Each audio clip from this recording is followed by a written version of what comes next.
하나님 말씀 에베소서 5장 에베소서 5장 15절로 21절까지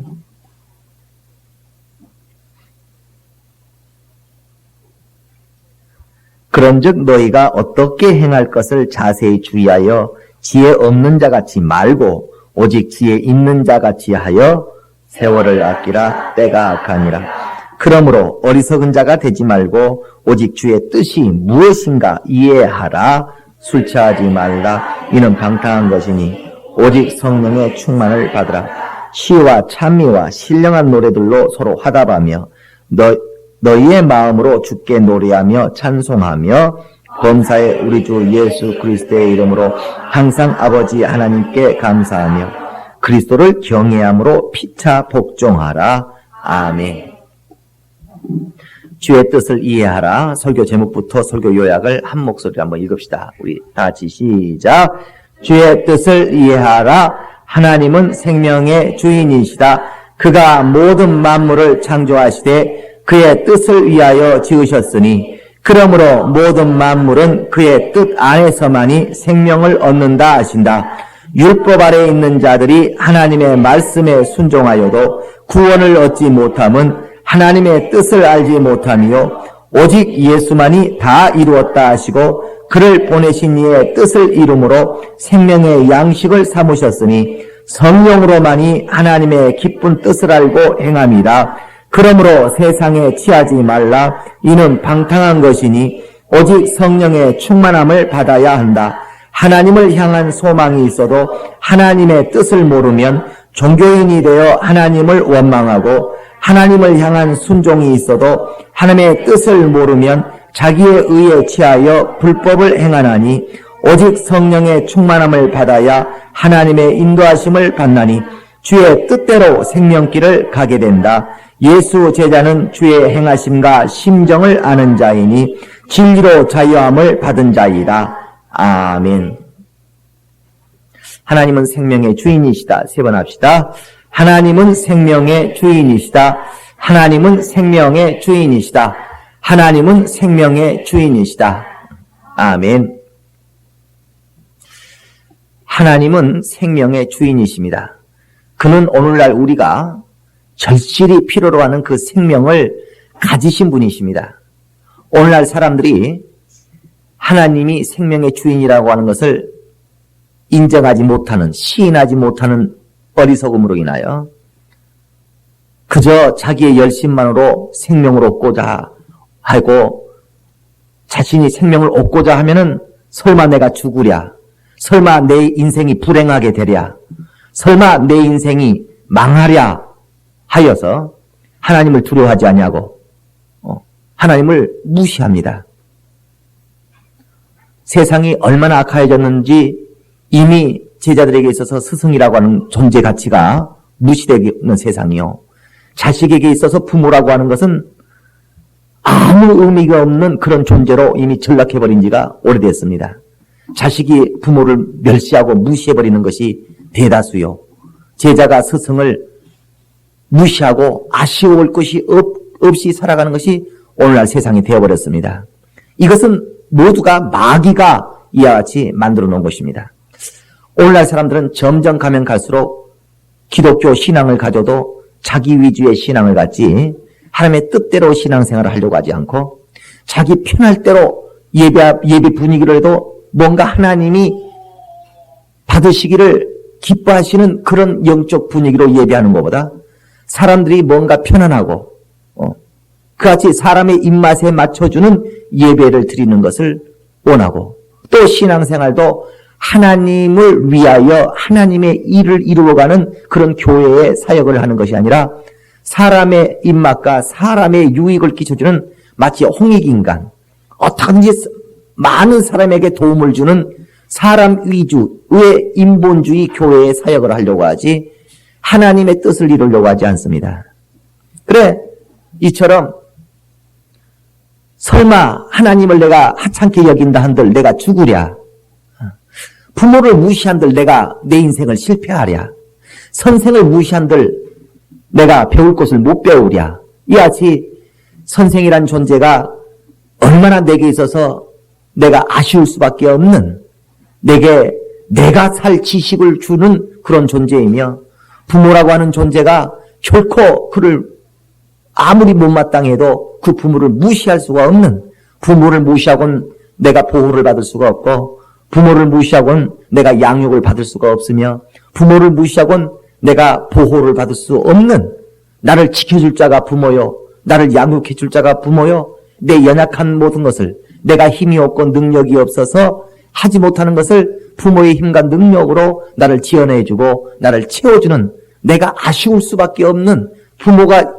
오늘 당장 죽어버리고 없다면 나는 고아가 되고, 고아가 된 자의 삶과 부모를 가진 자의 삶이라는 것이 절대 같을 수가 없다고 하는 것을 깨닫는 그런 어떤 지혜가 오늘날 세상 가운데서는 점점 사라져가고 있는 것입니다. 그래, 하나님이 생명의 주인이셔서 내가 아무리 살려고 몸부림쳐도 하나님이 생명을 이렇게 우리에게 꺼내주시지 아니하면, 그분이 우리에게 생명을 허락해주지 아니하시면, 생명의 주인이시니가 그만이 생명을 옮길 수 있고 누구에게 줄 수도 있고 안 줄 수도 있고, 그분만이 생명을 가지고 계신 이시요 그분만이 생명을 주실 수 있는 분이라고 하는 것에 대하여 사람들이 믿지 않기 때문에 하나님을 내가 멸시한다 한들 설마 내가 죽으랴 라고 생각한다. 그러나 오늘날 우리 기독교의 믿음은 그저 교회를 다니는 것이 기독교인이 아니고, 종교의 어떤 행사에 참여하고 예배 행사에 참여하는 것이 그것이 기독교인이 아니라 하나님을 믿는 것이 기독교인입니다. 하나님을 믿는 사람. 시작. 그래, 하나님이 생명의 주인이시다. 하나님이 어떤 분이시냐? 부모라고 하는 것이 도대체 우리 자식들에게 있어서 뭘 하는 존재이냐? 스승이라고 하는 존재가 배우는 학생들에게 있어서 선생이라는 이 존재가 있어도 그만 없어도 그만한 그런 존재냐? 없으면 절대 안 되는 존재이냐?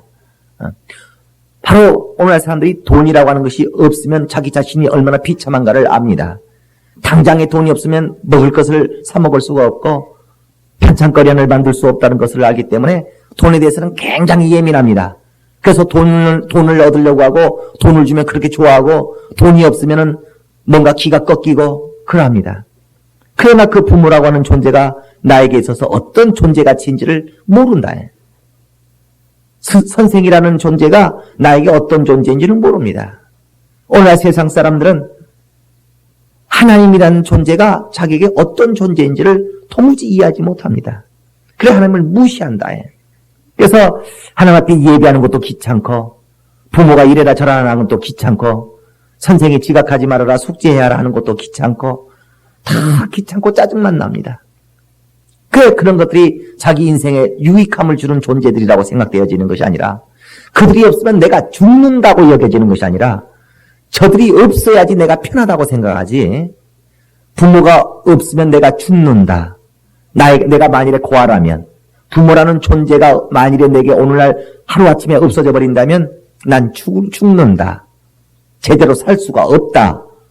선생이 나에게 뭔가 이걸 가르쳐주고 나의 잘못된 것을 지적해주고 나를 올바른 길로 인도해주고 내가 알지 못하는 지식을 나에게 주는 그런 선생이란 존재가 나에게 오늘날 없어져 버린다면 나는 대단히 생명의 위협을 받을 수밖에 없다. 잘 먹고 잘 살 수 없게 된다.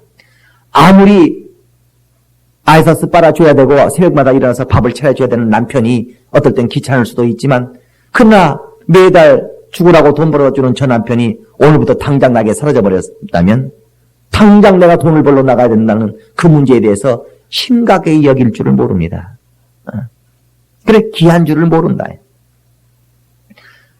우리가 오늘날 하나님을 믿노라면서도 하나님 귀한 줄을 모른다면 그 자는 뭔가 어리석거나 미련한 자이기 때문에 그렇습니다. 하나님은 나에게 존귀하십니다. 시작. 하나님은 나에게 존귀하십니다. 이것은 우리가 하나님이 무슨 존귀함을 받기 위하여, 하나님께서 우리로부터 어떤 섬김을 받기 위하여 그러는 것이 아니고, 사도행전 17장 25절에 말한 것처럼 하나님을 같이 존귀하게 여기라는 것은 바로 우리가 살기 위하여 그렇게 해야 된다는 겁니다.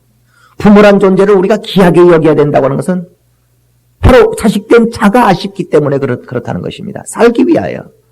그래, 하나님이 마치 무엇이 부족하여 우리한테 섬김을 받지 못하면 그분이 쩔쩔쩔 매시는 그런 분이어서가 아니라 무엇이 부족하여 우리에게 섬김을 받으려고 하는 것이 아니라 친히 생명과 호흡과 만물을 우리에게 주시기 위하여 그리하시다는 겁니다.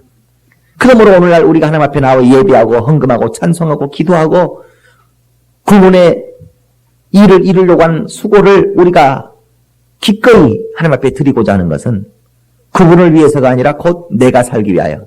직장 생활하는 사람들이 회사 사장 매겨 살리기 위하여 열심히 일을 합니까? 아니요.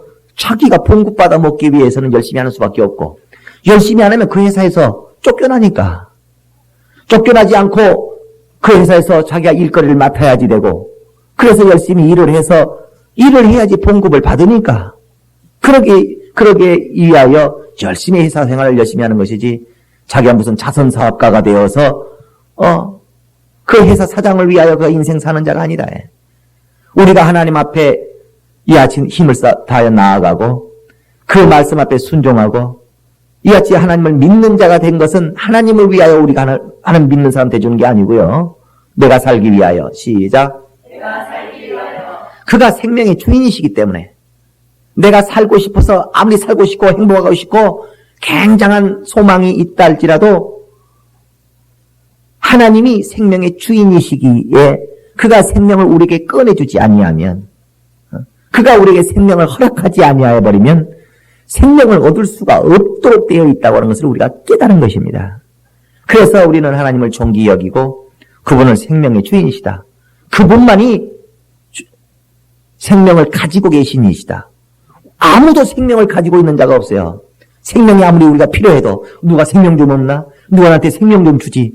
자기가 생명을 만들어낼 수도 없고 자기가 생명을 만들어낼 수도 없고 그렇다고 해서 누가 생명을 가지고 있는 이가 달리 있는 것도 아니고 오직 생명을 가지고 있는 유일한 분이 하나님이시다. 그러니까 애들이 아빠는 무서워해도 엄마는 안 무서워합니다. 왜 그러면 자기가 돈을 어떻게 벌어낼 수도 없고 엄마 주머니도 돈이 나오는 것도 아니고 그는 아빠한테 어떻게 해야지만이 나오니까 그런 것처럼 우리 자신이 생명을 만들어낼 수도 없고 우리 부처한테 가가지고 생명을 어떻게 얻어낼 수도 없고 무당한테 가가지고 어떤 생명을 우리가 받아낼 수도 없고 생명을 가지고 계시는 이는 오직 하나님 한 분뿐이시다. 그렇기 때문에 우리는 그분의 뜻을 거스릴 수가 없고 그분의 감정을 건드릴 수가 없고 오직 우리는 그분을 높이지 않을래야 내가 살기 위해서는 높이지 않을 수 없는 어쩔 수 없는 약자라는 것을 우리는 시인해야 됩니다. 이것을 부인해버리면 이건 교만하게 되고 하나님을 대적하게 되고 부모에게 대적하게 되고 스승을 함부로 선생에 대하여 함부로 대하게 되는 이것이 바로 아쉬워하지 않는 그걸 교만하려고 합니다. 겸손, 성경이 말하는 겸손이라고 하는 것은 생명에 관하여 아쉬워하는 자세. 시작. 생명에 관하여 아쉬워하는 자세. 그러니까 여러분이 똑같은 목사라도 여러분의 목사 앞에서는 여러분이 뭔가 자세를 갖추지만 다른 목사 앞에서는 그렇게 안 됩니다. 똑같은 목사여도요. 그러니까 겸손이라고 하는 것은 누구에 대하여 겸손하냐면 내게 생명을 주시는 이 앞에 겸손하는 것입니다. 시작. 내게 생명을 주시는 이 앞에 겸손하는 네, 내게 생명을 주시는 이 앞에 겸손하는 것을 겸손이다. 왜 그렇게 생명을 주는 앞에 겸손하느냐? 생명을 얻기 위하여 내가 아쉽기 때문에 그런 것입니다. 그러니까 우리는 하나님 앞에서 겸손하지 않을래야 않을 수가 없다. 겸손의 절대 목적이 뭐예요? 생명을 얻기 위하여. 그러니까 오늘 어떤 사람들은요. 어제까지는 목사님 하면서 그냥 내가 이러라면 이러고 저러면 저러고 저 목사님 말씀에 순종하고 그저 목사님 이러다가 그 마음이 시험 들어가지고 이제 교회 떠날 생각을 딱 해버리면요. 더 이상의 나를 담임 목사로 여기지 않게 되면 그때는 고개가 딱 올라갑니다. 그래서 태도가 완전 틀려지고 눈빛이 벌써 틀려져. 이 사람이 어떻게 내 앞에서 이런 태도를 취하는가? 어떻게 내 앞에서 이런 태도를 취하는가? 아주 황당할 정도로 태도가 확 변해버린다. 이게 왜 그러겠어요? 겸손할 필요가 없어져 버렸다. 내가 당신한테 생명 안 얻겠다 그 말이야. 그러니까 그때부터는 겸손할 필요도 없고 그 앞에서 고분고분할 필요도 없고 왜? 생명을 얻을 생각만 없으면 오늘날 자식들도 부모가 돈 좀 있어가지고 재산을 상속해 주면요. 그 부모에게 상속받을 재산이 있기 때문에 부모가 80이 됐어요. 80 노인네가 뭔 힘이 있으니까. 회초리를 들고 때릴 수가 있겠습니까? 뭐가 있겠습니까? 요즘 애들이 그냥 아빠가 회초리 들고 멧돼질까봐 겁나서 말 듣습니다. 그게 없다면 까짓거 아빠가 겁날 것도 없습니다. 아빠가 회초리로 나를 때릴 힘이 없어져 버리면 늙어가지고 그러면 더 이상 아버지가 무서워요? 안 무서워요? 안 무섭습니다. 까짓거 무섭지 않습니다. 부모가 아무리 나를 낳아주신 부모라 할지라도 나이 80이 돼가지고 아무런 힘도 없고 나에게 영향력을 미칠 수 있는 어떤 생명의 유익을 줄 수 있고 생명의 피해도 줄 수 있는 어떤 하나님의 말씀 앞에 우리가 순종하면 우리에게 생명을 주실 수도 있고 하나님의 말씀 앞에 불순종하면 형벌을 줄 수 있는 이런 생명에 관한 영향력이 하나님께 있기 때문에 우리가 하나님 앞에 꼼짝 못하는 것이지. 80대 늙은 부모가 물어줄 재산이 있기를 하는가? 그 자식이 오히려 키가 더 커져가지고 그 자식을 붙들고 회초를 칠 수가 있는가? 그 부모가 자식에 대하여 생명에 관한 아무 영향력을 끼칠 수 없게 되면 오늘날 자식들은 부모를 다 깔아버립니다. 무시해버린다. 오히려 부모보다 어른 노릇을 하려고 그러고 오히려 자식이 부모보다 어른 노릇을 하려고 그러지 부모를 갖다가 자기 위에다 두지를 않는다. 부모 앞에 아쉬울 것이 없고 부모 앞에 겸손할 필요도 없고 이유가 무엇 때문이라고요? 생명을 아쉽지 아니하니까. 그러나 우리는 부모가 한때는 우리에게 힘이 있고 그래서 우리를 매를 때려줄 수 있고 또 때로는 우리를 위하여 돈을 벌어다 주기 때문에 꼼짝 못하고 부모를 부모라고 인정할 수밖에 없다가 이제 부모가 나이 들어서 늙어버리면 아무 힘이 없다는 것 때문에 그 부모를 더 이상 두려워할 필요도 없고 더 이상 부모에 대하여 아쉬울 것도 없고 부모가 빨리 죽어버렸으면 모시기 귀찮으니까 빨리 죽기나 해버렸으면 좋겠다 싶을 정도로 부모가 힘이 없어지면 부모가 귀찮게 여겨질 수는 있어요. 선생이라는 존재가 내가 알지 못할 때 지식이 부족할 때는 이런 거 하나 가르쳐주고 저런 거 하나 가르쳐주면 참으로 유익합니다. 그래야 이제 내가 똑똑해지고 내가 영리해지고 내가 아는 것이 많아져가지고 선생님도 나보다 더 몰라. 엄마 아빠도 엄마는 나보다 더 몰라. 아빠는 나보다 더 몰라. 선생님이 나보다 더 몰라요. 이제 제자가 선생보다 더 훌륭하게 되고 제자가 선생보다 더 아는 것이 많아지게 되면 선생을 무시하게 돼버립니다. 그럴 수 있어요. 그렇지만 스승을 우리가 무시하는 세상이 와도 부모를 함부로 여기는 세상이 왔다 할지라도 하나님만큼은 우리가 무시할 수가 없는 것은 하나님은 여전히 우리보다 강하시다는 것입니다. 하나님은 여전히 우리에게 생명을 그분이 주지 아니하면 그분이 우리에게 생명을 주시지 아니하면 아무도 우리에게 생명을 줄 수 있는 자가 없다 해. 그렇기 때문에 우린 영원히 하나님 앞에 겸손할 수밖에 없습니다. 어느 때는 선생이 제자한테 배울 수밖에 없는 그런 시대가 올 수 있어요. 어느 때는 부모가 자식보다 힘이 떨어져서 자식 눈치를 봐야 되고 자식이 벌어다주는 돈으로 먹고 살아야 되는 어쩔 수 없는 부모가 자식보다 약자가 돼야 되는 그런 시대가 올 수 있습니다.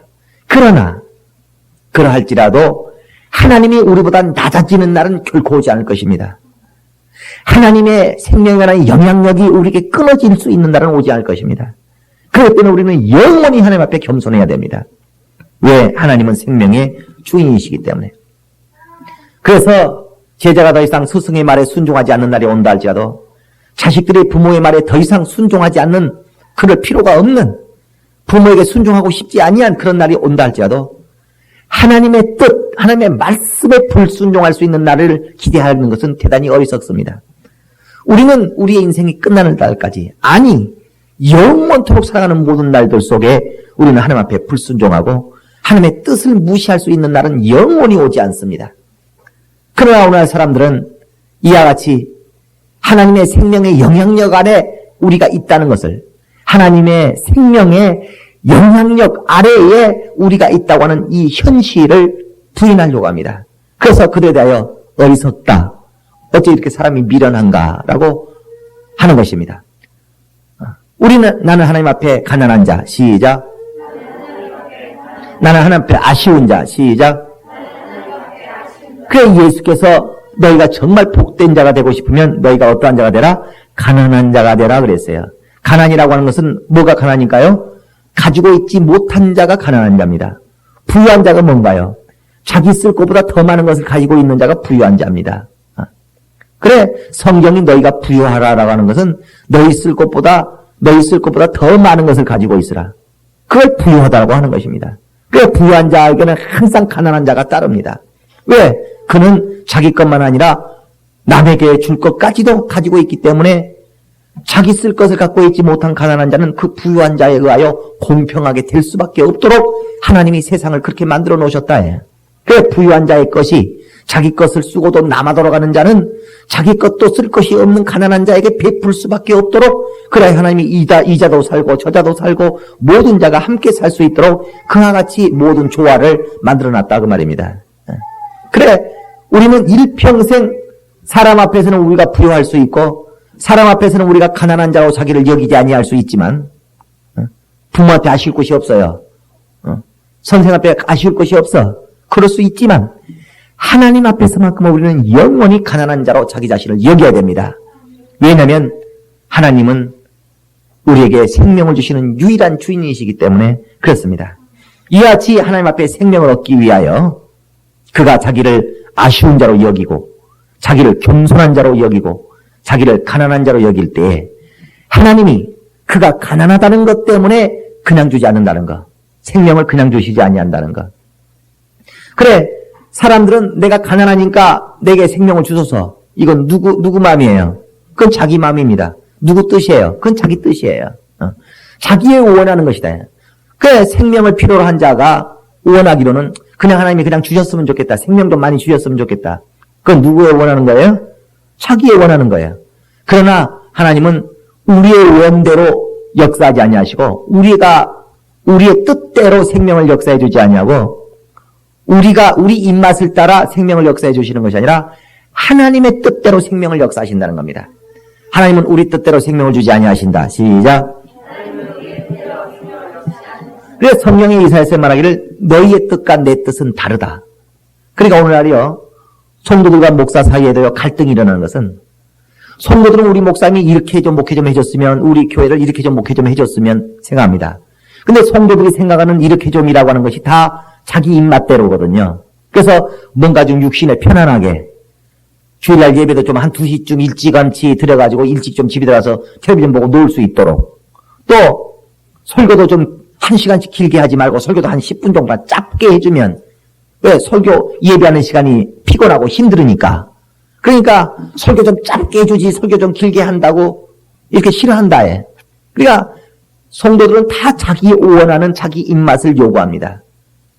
그 목사는 성도의 종이 아니라 하나님의 종이어서 하나님은 하다못해 설교를 2시간을 하는 한이 있더라도 저 깨닫지 못한 자에게 어떤지 깨닫도록 설교를 해라.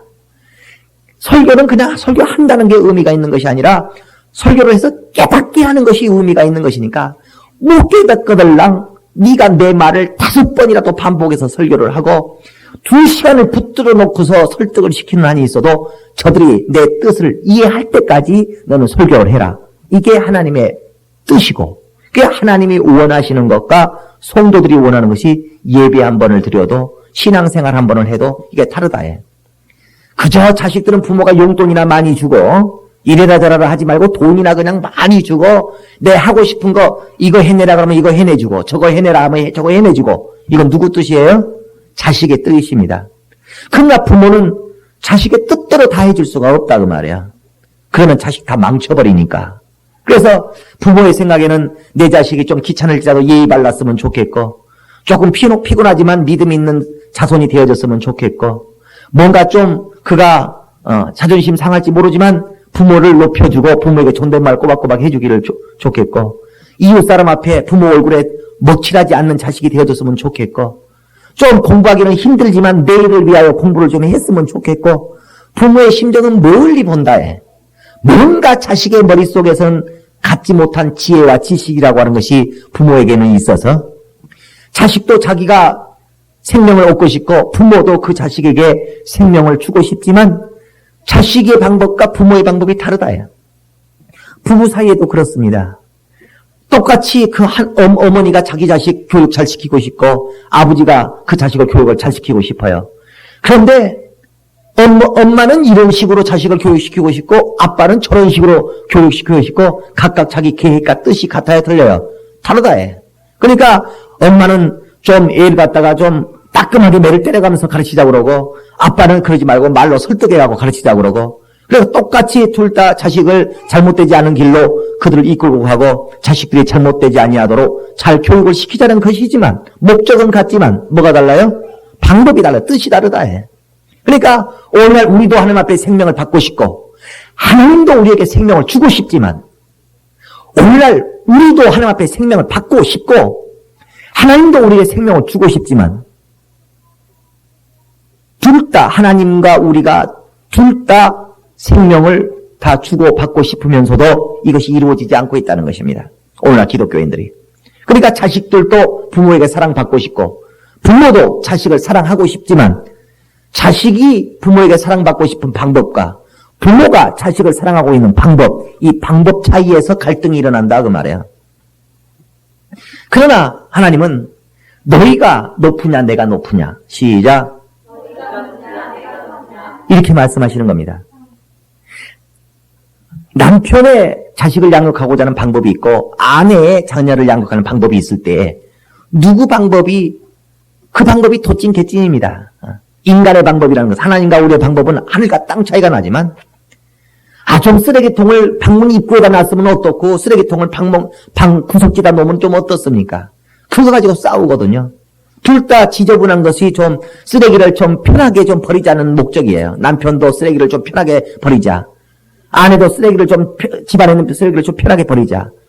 어떤 쓰레기통을 좀 편하게 좀 쓰자는 목적인데 똑같은 쓰레기통을 좀 편하게 좀 쓰자는 목적을 가지고 있으면서도 누구는 방 입구에다 놓자고 그러고 누구는 쓰레기통 하나를 방 구석지에다 놓자고 그러고 그까짓 거 여기다 놓으면 어떻고 저기다 놓으면 어떻습니까? 그런데 그거 가지고 하루 종일 부부싸움하고 앉아있거든. 그래 사람의 생각은 네 방법이나 내 방법이나 별 차이가 나지 않아요.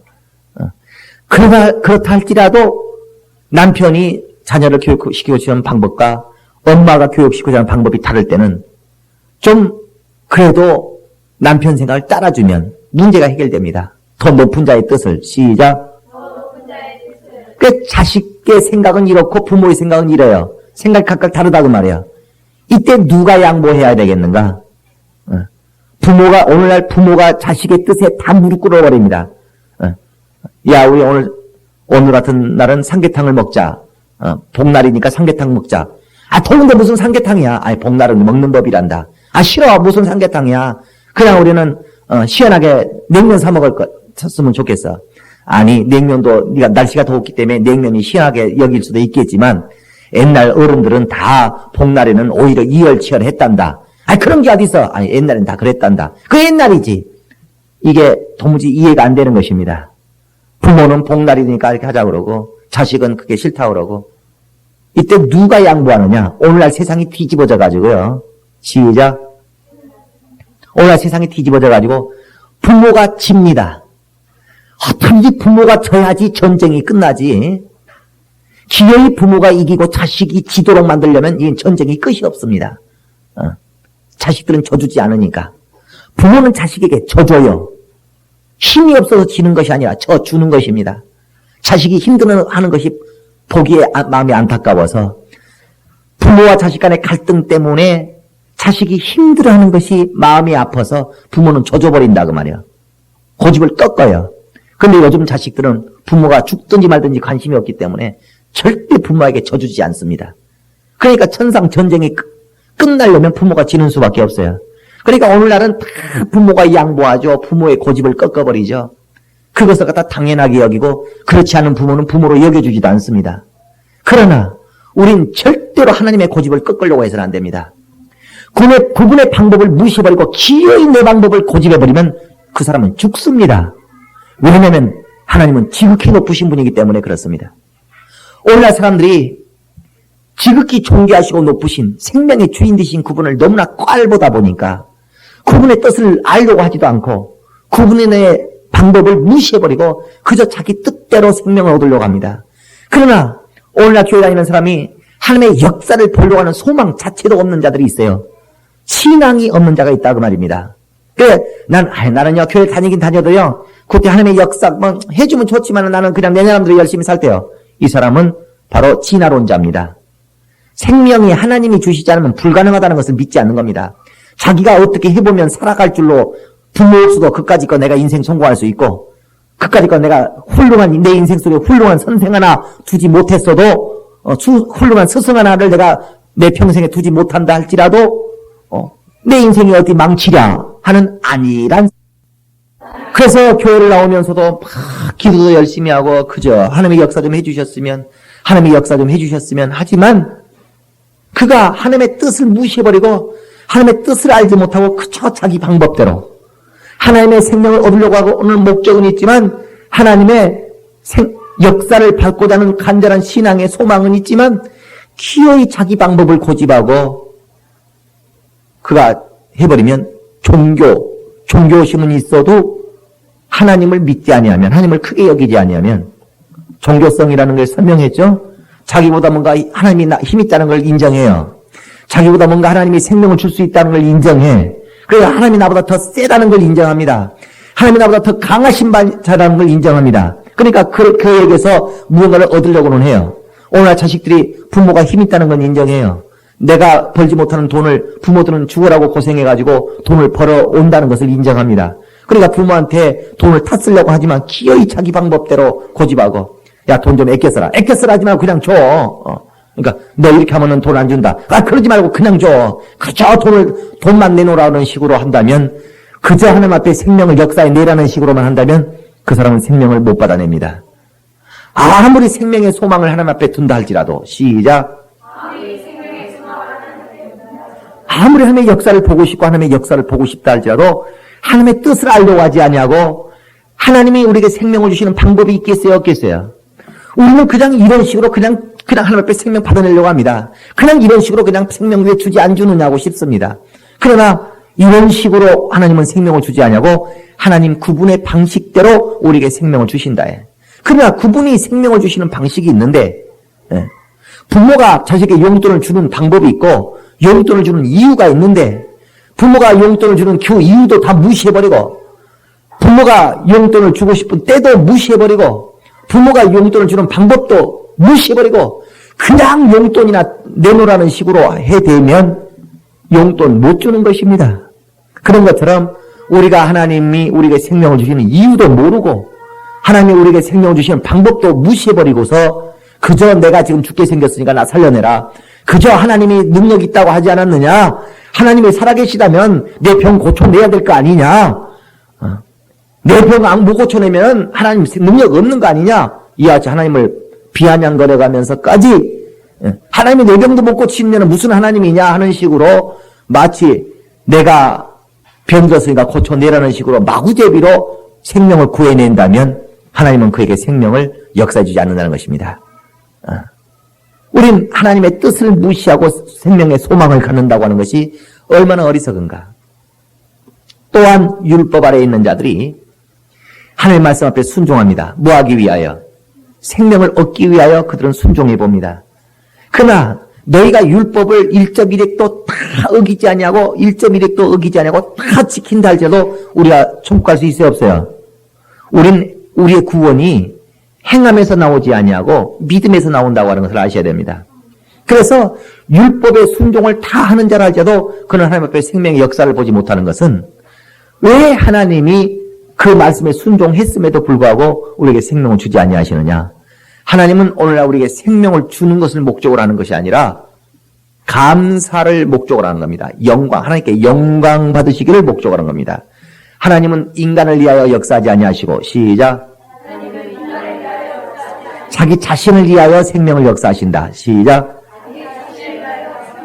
그러니까 오늘날 부모가 자식들을 키우는 것은 자식을 위하여 자식을 키우겠어요? 부모 자신을 위하여 키우겠어요?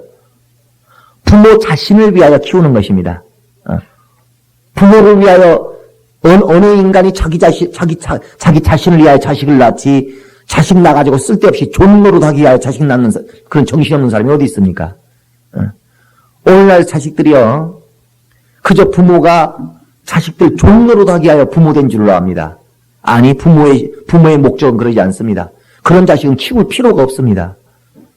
키울 어느 세상에서 그런 목적으로 자식을 키웁니까? 자식을 키워가지고 뭔가 부모에게 도움이 되고, 뭔가 자식을 키워가지고 부모에게 자랑이 되고, 뭔가 자식을 키워가지고 부모에게 기쁨이 되기 위하여 자식을 키우는 것이지, 부모에게 기쁨이 되지 아니하면 그런 자식 뭐하러 키웁니까? 부모에게 자랑이 되지 아니하면 그런 자식 뭐하러 키웁니까?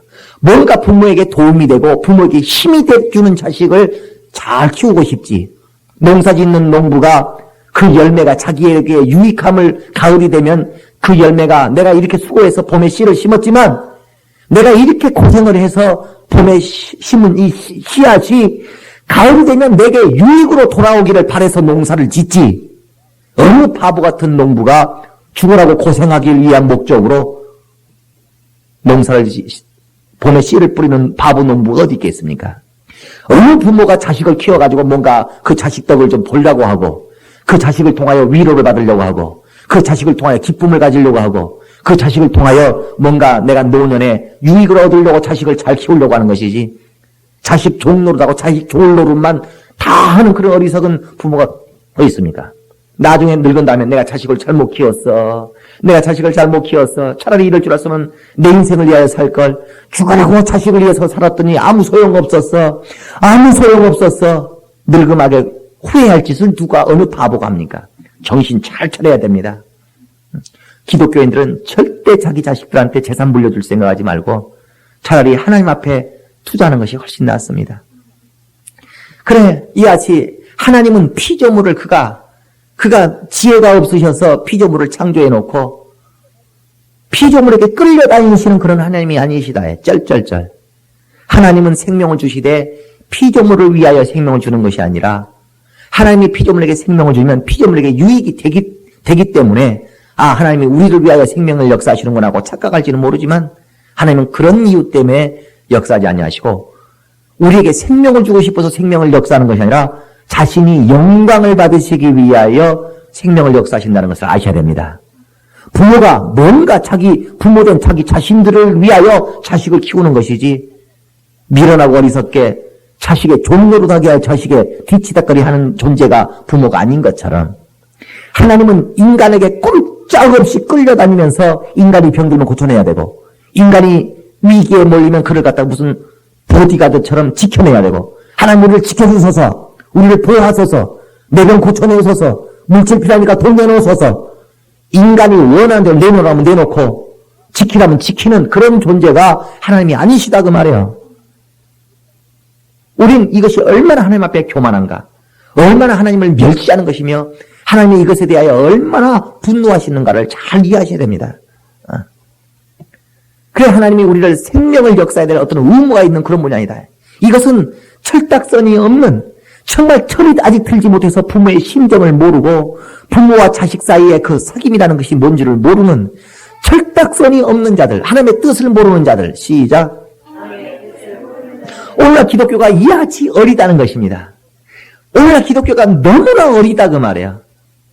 하나님이 무슨 인간의 소신인 것처럼, 하나님이 마치 우리 인간의 무슨 보디가드인 것처럼 그렇게 얘기한다. 오늘날 정말 싹수가 없는 아이들은 뭐 때문에 나를 나눴어? 나 이렇게도 안 해주려면 난 뭐하러 나눴어? 나를 나눴으니까 책임지라는 거야. 어떤 사람은 하나님이 피조물을 책임지지 않을 것 같으면 뭐 때문에 피조물을 창조해놨느냐는 것입니다. 하나님이 피조물을 책임지지도 않을 것 같으면 뭐하러 퍼질러서 창조해놨느냐는 거야. 뭐 때문에 나를 퍼질러서 나를 나눴느냐는 거야. 자식 낳았고 책임도 못 질 것 같으면. 그 책임이라고 하는 것이 자식들이 입맛대로 부모가 끌려가 주는 것이 책임지는 게 아닙니다. 자식을 낳은 책임이라고 하는 것은, 부모가 자식을 낳은 책임이라는 것은 자식이 원하는 대로 끌려가 주는 것이 자식을 낳은 책임을 져주는 게 아닙니다. 하나님께서 우리 피조물들을 창조해 놨다는 그것 때문에 꼼짝 못하고 우리가 병들면 치료해 내셔야 되고 우리가 돈이 없으면 우리에게 물질을 내놓아야 되는 그런 하나님이 아니시라는 거. 그러겠어요? 안 그러겠어요? 뭔가 하나님이 우리를 창조하신 이유, 그 뜻을 모르는 철딱선이 없는 기독교인들이 하나님이 마치 우리 종인가 보다 싶어서 그의 역사를 해내라 할지는 모르지만 하나님은 자기 자신을 위하여 바로 생명을 역사하시는 분이십니다. 그러므로 어리석은 자여, 쓸데없이 하나님의 생명의 역사도 보지 못하면서 하나님의 생명의 역사도 얻어내지 못하면서 예수 교회 다닌 지 5년 됐네 10년 됐네 세월만 허비하지 말고 그 어리석음에서 벗어나 하나님의 뜻이 무엇인지를 이해하라는 것입니다. 하나님의 뜻이 무엇인지를 이해하라는 것입니다. 하나님의 생명의 역사도 받아내지 못하면서 자식이 부모에게 사랑을 받는 것이 당연하거늘 부모의 사랑도 받아내지 못하면서 원망과 불평만 일생을 하지 말고 도대체 부모가 왜 나를 사랑하지 못하는지, 도대체 부모는 나를 왜 낳으셨는지, 내가 부모에게 어떻게 해야 되는 것인지, 부모의 심정은 어떤 심정인지 이 철이 좀 들으라는 것입니다. 철들어야 된다. 시작. 철들어야 된다. 언제까지나 하나님의 생각은 전혀 꿈에도 못 꿔보고 그저 자기 생각만 가지고 하나님이 원하시는 것이 뭔 줄을 어느 때까지 모르고 자기 원하는 것만 그저 자기 원하는 것밖에 모르지 하나님은 나에게 무엇을 원하실까? 시작. 이건 전혀 신경 안 쓴다. 그가 하나님의 뜻을 알아야 몰라요. 철이 들었어요, 안 들었어요? 그저 부모에 대하여 자기의 원하는 것만 머릿속에 가득 갖고 있지. 부모가 이렇게 해줬으면, 부모가 나한테 이렇게 해줬으면, 부모가 잔소리 좀 안 했으면, 부모가 나보고 뭐라고 좀 하지 않았으면, 부모가 그냥 내놓는 거 탁탁 좀 내놨으면, 그저 부모가 나에게 좀 이렇게 좀 했으면, 부모가 나에게 이렇게 좀 해줬으면, 그저 부모가 나에게 이렇게 해줬으면, 그것만 생각 들지, 내가 부모를 위하여 뭘 해야 되는가? 부모님은 나에게 뭘 원하실까? 내가 어떻게 해주기를 원할까? 반말을 좀 하지 말기를 원하는 것을, 인사 좀 잘하기를 원하는 것을, 반찬 투정 좀 하지 말고 밥 먹어주기를 원하는 것을, 공부 좀 게으르지 말고 열심히 해주기를 원하는 것은 부모가 내게 원하는 것. 시작. 부모가 내게 원하는 것. 하나님이 내게 원하시는 것. 시작. 하나님이 내게 원하시는 것. 이걸 아느냐 그 말이야. 이걸 알면 철든 사람이고 이걸 모르면 철이 없는 사람입니다. 철딱서니가 아직도 없다. 내 아는 사람이 지금 43살이 먹었는데요. 43살이 먹도록 사람이 얼마나 철딱서니가 없는지 장가를 못 가. 그러니까 그 어머니가 80이 넘었는데 막내 아들 하나 딱 남은 게 철딱서니 없어. 43살 됐는데 장가를 못 가고 누가 시집을 올려가질 않아. 요즘 아가씨들이 눈치가 빤해가지고 봉급을 43살 때도 봉급을 해가지고 아직도 자기 누나 집에서 얹혀 살면서요. 43살이 되도록 매형한테 용돈 타서 자기 봉급이 한 달 150만 원씩 받는데요. 한 달 봉급을 150만 원씩 받는데 그 봉급을 어디다가 다 쓰는지 지금 10년 넘어 누나 집에 얹혀서 살면서 매형한테 용돈 다 쓰고 누나가 해준 밥에다 먹고 살면서 누나 이거 반찬값 하라고 단돈 5만 원 한 번 내놓은 적도 없고 150만 원 봉급을 받는다는데 어디다가 이걸 다 쓰는지도 모르고 그러니까 벌써 이런 정신 상태로 해 43살짜리 남자한테 어떤 여자가 시집을 갑니까? 그래야 시집에 오겠다는 사람이 없어요. 그러니까 월남에서 여자를 갖다가 돈 주고 사와가지고 20살짜리 아가씨가 더 돈 주고 사왔어요. 응? 2,500만 원을 주고 2,500만 원을 주고서 월남에서 여자를 20살짜리 아가씨하고 결혼한다고 좋아가지고 있는데 난 그 20살짜리 아가씨가 불쌍하다고 말이야. 일생을 저 43살짜리 철딱선이 없는 저 남자를 남편이라고 믿고 의지하고 살아야 될 거 아닙니까? 고생문이 훤하구나. 돈 2,500만 원에 이건 진짜 팔려오는 거 아니겠는가 싶을 정도로 답답하고 안타깝다. 43살이 있어도 이런 정신이 아직도 안 들어간 정신없는 이런 인간들이 있어요. 43살이 되도록 이렇게 정신머리가 없어요. 그러니까 옛날 어른들 말이 한갑이 돼도 철 안 든 것들은 한갑이 돼도 철이 없다는 것입니다. 어이고 한갑이 벌써 죽을 준비를 해야 될 판인데 앞으로 뭔가 이 철이라는 것은 생명을 얻는데 필요한 것이 철이거든요. 뭔가 철이 빨리 좀 드러내던 사회생활을 잘합니다. 철이 좀 빨리 든 아이들은 사회생활을 잘해요. 근데 철 들지 못하는 애들은 사회생활, 직장생활 2달을 못 넘깁니다. 철 들지 못한 것들은 직장생활 석 달을 못 넘깁니다. 그러니까 철 들지 못하는 애들은 직장생활을 해도 인생을 살아도 불쌍하게 산다 그 말이에요. 이 철 든다고 하는 것이 무엇과 직결되어 있어요? 생명과 직결되어 있다 그 말입니다. 하나님의 뜻을 알고 신앙생활을 하느냐, 하나님의 뜻을 모르고 신앙생활을 하느냐, 이 차이라고 하는 것은 그 사람이 하나님의 생명을 역사를 받아내느냐 못했느냐의 결정적인 것이 되어버린다 그 말입니다. 벌써 그 아이가 철든 아이로 사회생활하느냐, 아직도 철이 들지를 못했느냐, 애가 그 자신의 일생을 불행하게 만들어버리고 자기 자신의 인생을 행복하게 만들 수 있는 결정적인 것이 되는 것처럼, 오늘날 우리 기독교는 하나님의 역사를 받아내느냐 못 받아내느냐의 절대적인 것이 하나님의 뜻을 아느냐 모르느냐에 달려있다 그 말입니다. 아시겠습니까? 그저 철이 안 들어가지고 자기 원하는 것만 알지 부모가 원하는 것은 모르는 것처럼, 그저 자기가 하나님 앞에 이렇게 하나님 나한테 이렇게 해줬으면 좋겠다고, 하나님 나한테 이렇게 해줬으면 좋겠다고, 그저 자기 뜻만 알고 자기 원하는 것만 알고 자기 바라는 것만 아주 빼꼼하게 알지, 하나님이 나에게 원하시는 거, 하나님의 자기 방법이나 알지 하나님의 방법은 모르고, 자기 소망이나 알지 하나님이 내게 대하여 뭘 소망하시는가를 모른다면 그런 세월을 허비하고 있다는 것입니다. 그리고 때를 아껴야 된다는 겁니다. 세월을 아끼고 이 때가 악함에 원수는 이와 같이 우리를 방해하고 있고, 원수 마귀는 이와 같이 부모에게 불효하게 만들고, 원수 마귀는 하나님 앞에 우리가 불신앙하고 불순종하도록 원수는 그렇게 만들고 있지만, 원수에게 끌려가지 말고 세상에 정신없이 취해서 방탕하지 말고 오직 우리는 하나님의 뜻을 알아서 세월을 아껴야 된다는 것입니다. 그래, 하나님의 뜻을 알고 하나님의 속 감정, 하나님의 심정을 아시는 이가 누구냐? 고린도전서 2장 10절에 말하기를 성령만이 하나님의 심정을 안다는 것입니다. 하나님의 심정을 아시는 이는 성령밖에 없다고 말이에요. 그러므로 너희가 오직 성령의 충만함을 받으라. 그래야지만 너희가 하나님의 뜻이 무엇인지를 이해해 주게 된다. 하나님을 이해하자. 시작. 하나님이 도대체 왜 이렇게 우리에게 귀찮도록 명령을 주시면서 이래라 저래라 이래라 저래라, 하나님의 말씀에 순종하기가 귀찮아요 쉬워요? 참으로 힘들고 지치고 짜증나고 힘겹을 수 있습니다. 부모가 이래라 저래라 하는 말을 그대로 다 따라주기가 재밌고 좋아요? 힘들어요? 힘듭니다. 그럼에도 우리는 부모의 말에 순종하는 이유가 뭡니까? 철이 들었기 때문에. 아, 부모님이 다 나를 위하여 이렇게 하라 하시는 것이지 나를 죽이고 싶어서 저렇게 하라는 것이 아니구나. 부모가 억한 심정이 자식한테 있어가지고 그 자식을 무슨 괴롭히기 위하여 이래라 저래라 하는 게 아니구나. 이게 다 나 잘되라고 나에게 뭔가를 깨달으라고 하는 거구나 하는 것을 철이 들게 되면 그때부터 그가 싫지만, 피곤하지만, 귀찮지만 부모 말을 들어주기 시작합니다. 그러나 철이 들지 않으면 죽어라고 부모 말을 듣지 않습니다. 우리가 하나님의 뜻을 알고 성령에 의하여 알게 됐을 때만이 참으로 하나님의 말씀 앞에 순종하는 자가 될 수 있습니다.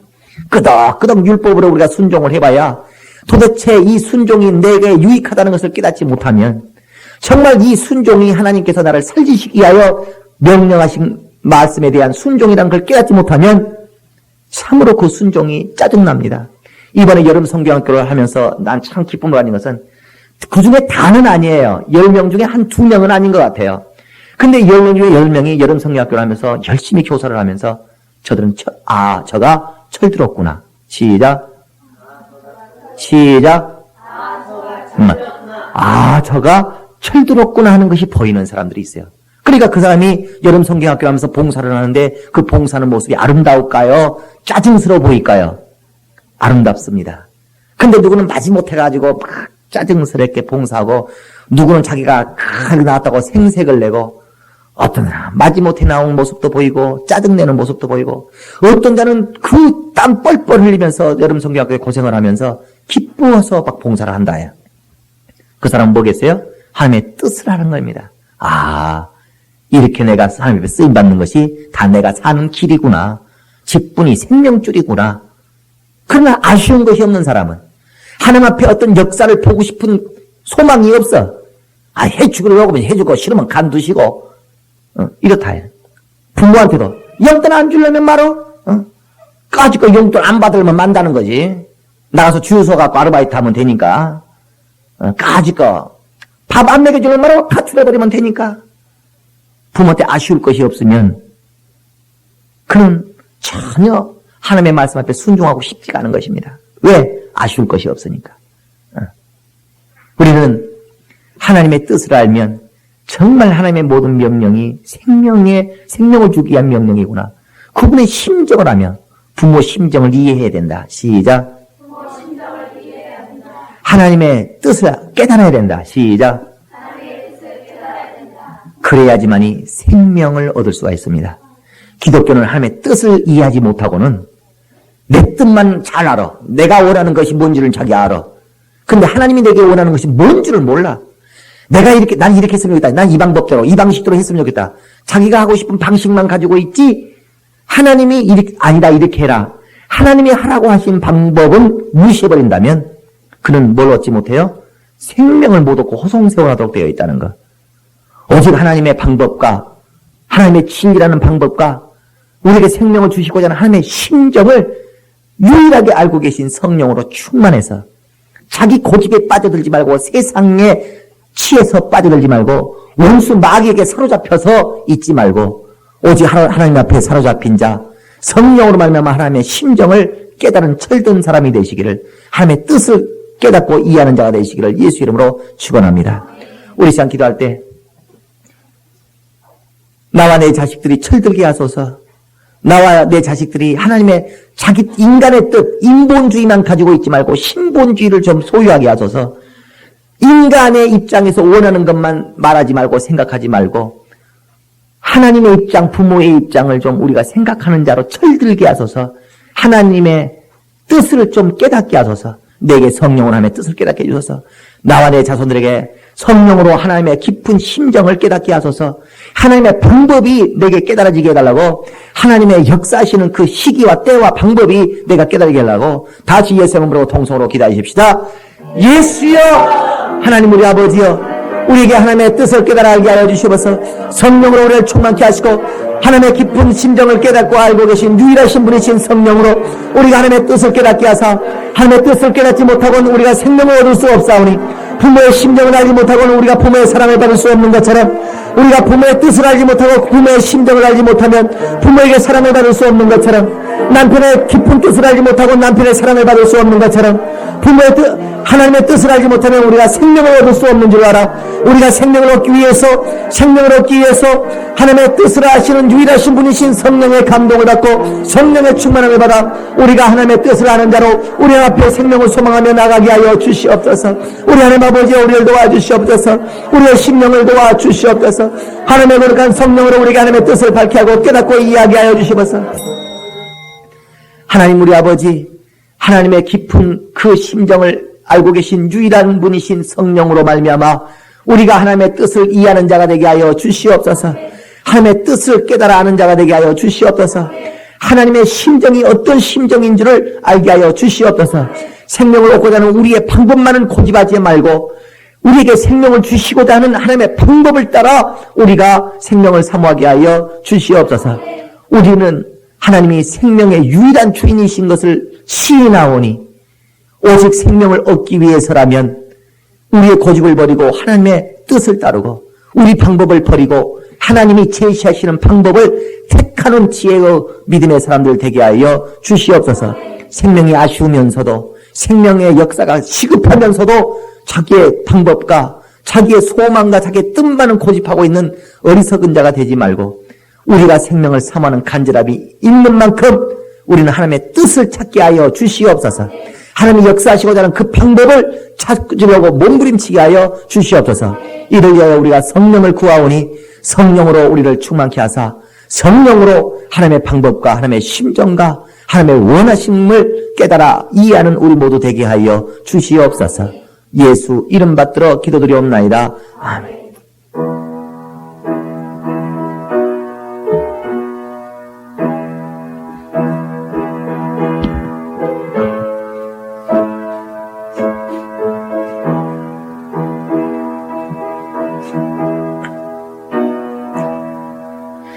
내 주여 뜻대로 행하시옵소서. 온 몸과 영혼을 다 주께 드리니 이 세상 세상 고락간 주 인도하시고 날 주가 나서서 뜻대로 하소서. 내 주여 뜻대로 행하시옵소서.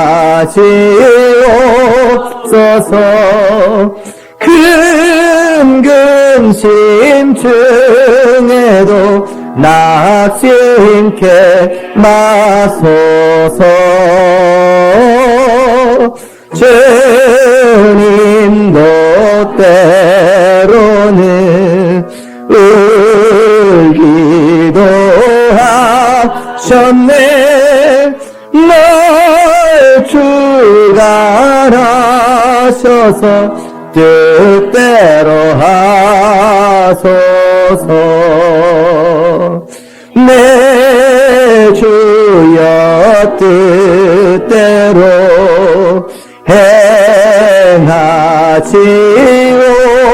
행하시옵소서.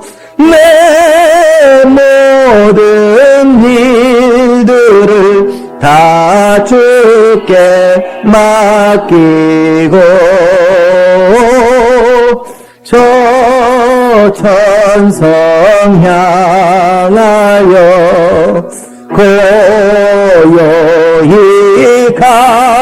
가리니 살든지 죽든지 뜻대로 하소서.